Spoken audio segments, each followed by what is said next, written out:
Hello everybody. This is the second installment in Callisto's top 10 or top however many games we will end up with. This is Leaving Earth. It's the full set, including the Mercury mini expansion and planets and outer planets and stations. I got it second hand and it came in most pristine condition, including all of the cards have been sleeved by the previous owner and it's just in immaculate condition. It is available, and if you order it from the makers of the game, it'll take them about a week to ship it to Europe, because that's what happened to me, because I've also got an original version that I bought before Christmas. So I've got this twice. So you might wonder, why do you want a game twice that costs $180 or something? Because it's just a great game. And it's probably a big contrast to my first game that I introduced in this series, Runebound, where Runebound is a fantasy-based romp through a fantasy world that is completely immersive, but, you know, where you basically have to react to random events. This is as strategic as you can possibly get. There is almost no hidden information in this game. The idea is that you are a space agency and you start in 1956 in the base game and you go on, I think, until 1976 or 2 decades.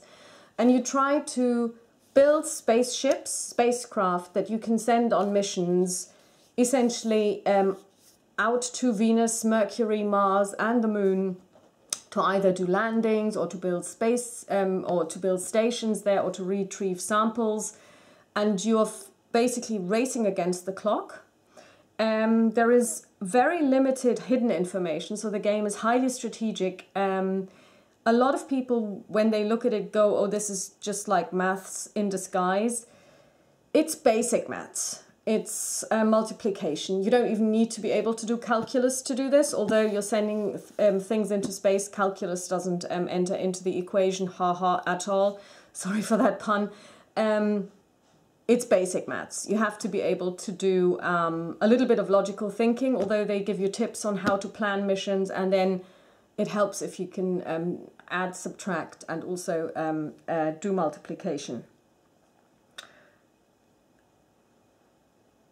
A game takes about an hour and 10 to play, between 50 minutes and 1 hour and 10. In the base game, I've never played with any of the expansions. I've played the base game 9 times. I absolutely love it, but I'm also going to give it a break, because it's like when you have a very good friend, you don't want to spend all of your time with them because, you know, absence does make the heart grow fonder. So this one's going to go on the shelf for a while I'm turning to other projects, like, you know, I've seen them. I've revisited Runebound. I am revisiting Runebound.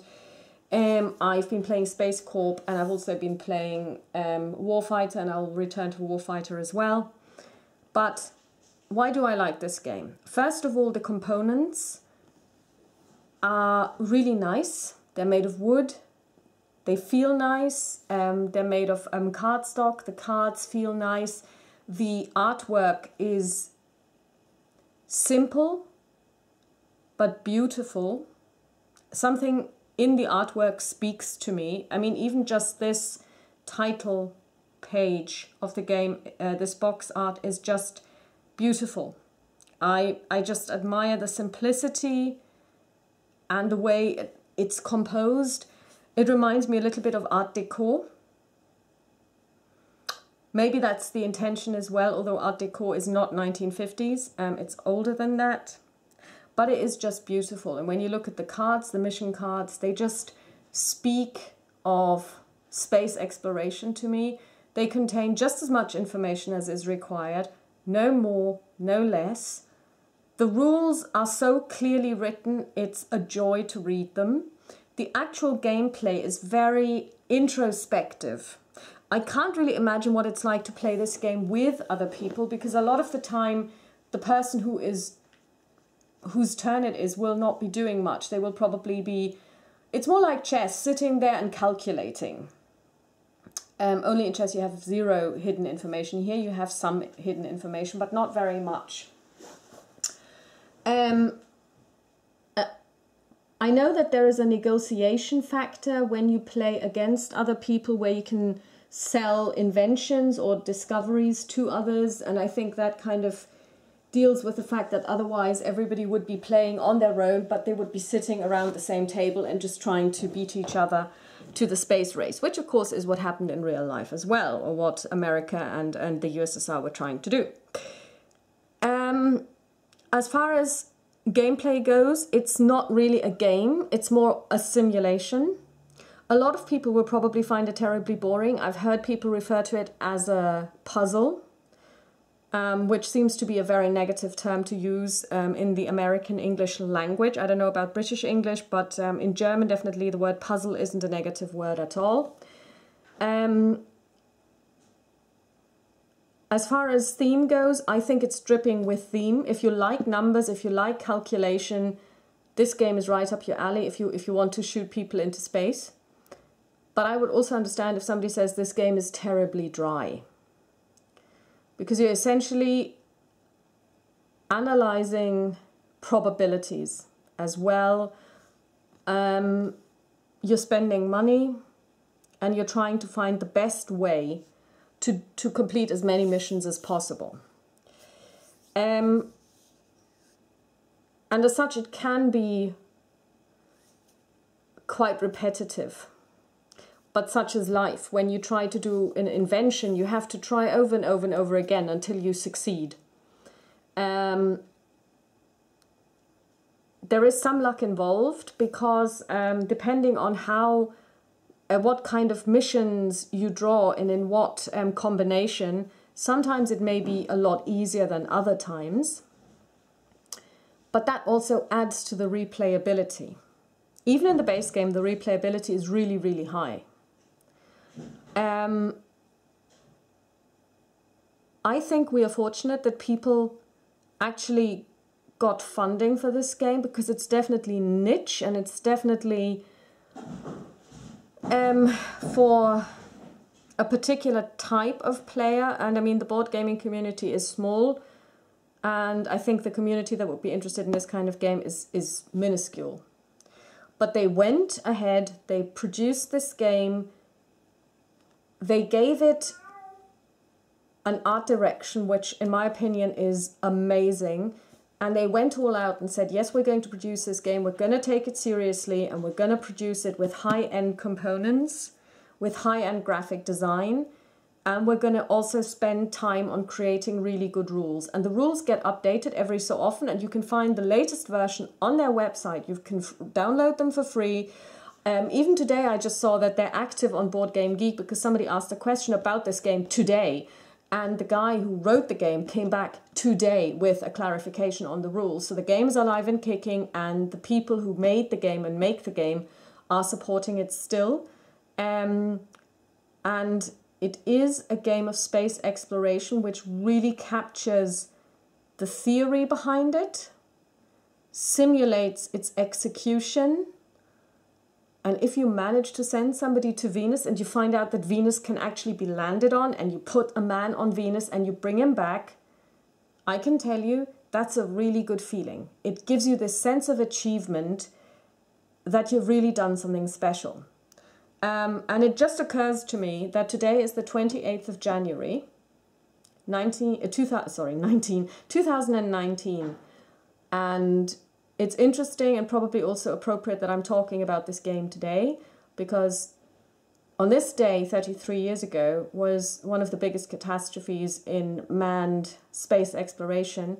It was when the orbiter Challenger was destroyed about 2 minutes, less than 2 minutes after it had launched. And this brings me to something about this game that I find really interesting, because if you want to win, you have to take risks. One of the risks can be to send somebody up into space in not quite a fully tested spacecraft. And it can pay off, but it can go terribly wrong. So it is, and when you look into what happened running up to the Challenger catastrophe, which was man-made, even on the evening before, the engineers of the company that made the that produced the boosters, the rockets, the solid fuel rockets, said you can't launch at less than 53 degrees Fahrenheit because of the O-ring problem, which was a known problem. But it was decided that it should go ahead for various reasons. One was that they had a succession of delays in the previous year. And the idea was that NASA was going to launch, I think, one orbiter every 2 weeks, which is huge. That would be 26 launches a year. Just think about it. Just think about if there had been one launch every 2 weeks from Cape Canaveral. I mean, that's unbelievable, you know, that this was even the plan. And I didn't know that this was the plan. Another reason was also that in order to fund this NASA project, money had been taken away from the United States Air Force that was trying to rebuild the Titan program to be able to put satellites into space. So the idea was we're going to funnel all of this money to NASA. NASA's going to build, and here we've got a Space Cat. NASA's going to fund the development of and the launching and the running of the space orbiter program, the space shuttle program, and they would take payload from the US Air Force and put those into space. So a lot rode on this, so they had to launch. And another reason was also that the idea was that Miss McAuliffe, the civilian teacher astronaut who was on board, would be teaching a class. But since everything had been delayed and delayed and delayed, if they hadn't launched on that day, the time for the class would have clashed with a Saturday period, which of course means nobody's at school. So they were like, yeah, there were so many different factors that influenced them to launch that they caved, and they did it, although the engineers told them not to. You won't be faced with as many components influencing your decision on whether to go ahead or not to go ahead. And of course, worst case scenario, one of the cards dies.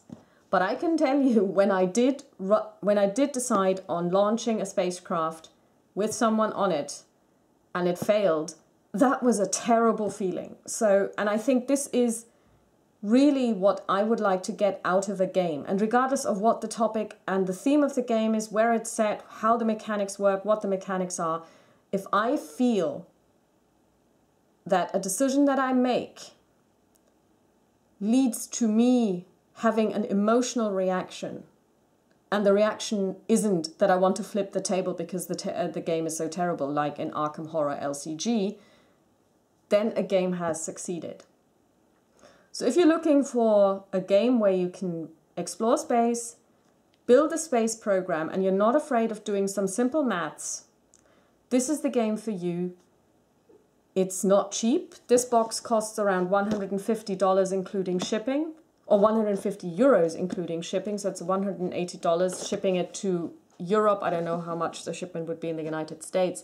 It's not a cheap game, but you're getting so much for it, and you're getting whoever wrote this game's brain power in a box. And I'm just fascinated by this, when people just go and pursue a niche topic and just go, yes, I know how this should be done, and I have a plan, and I'm gonna execute on it. And if you want a really well executed game that is fun, that challenges your brain, because you do have to think, don't play this while you're being distracted. This is not Runebound, and even Runebound you shouldn't be playing when you're distracted, because otherwise you will probably end up in a mess. But if you want something where you can really, really concentrate and think through it, it's a little bit like chess.